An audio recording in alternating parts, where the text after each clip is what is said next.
ترائے 70 133 بندہ کھا گئے ود بھی کھانا بچا پہ اور جرے کھا کے گئے وہ سارے کے سارے کافر مسلمان کو نا کافریں کو حضور نے کھانا کوائے اور جب کھانا کوائے نے کافر دے دے بیٹھے کھانا دو بندے دے کھانا ختم نہیں دینا بیا نبی علیہ السلام نے انہیں کافریں کو جو انہیں بلا کے نال کھوائے موجزہ دکھائے نے وہ جڑے 133 جتنے آئے ہیں سارے کلمہ پڑھ گئے جانے حضور نے ایک موجزے کو دیکھ کے ایک کھانا کھا کے وہ کافر جڑے آئے ہیں وہ کلمہ پڑھ گئے جانے بعد انصار بن گئے مسلمان دے معامل اور مددگار بن گئے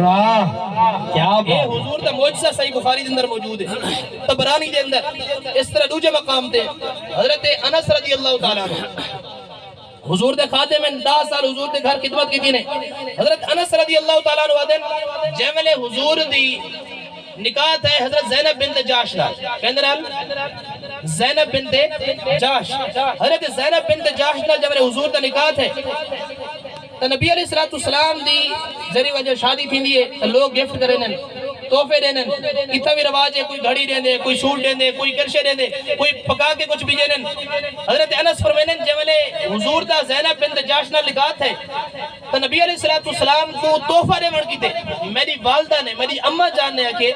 انس اسا حضور کو کوئی تحفہ نہ بھیجوں میں کہ کیوں ضرور بھیجوں اچھا انہیں کہتے ہیں کھجورہ پنیر اور دیسی گھی یہ ترے چیزیں کٹھے کر کے حلوہ بڑھانے جا آدھنا ہے علماء حلوہ کیوں کھانے صحیح بخاری دی حدیث پاک ہے کانا رسول اللہ صلی اللہ علیہ وسلم یحب الحلوہ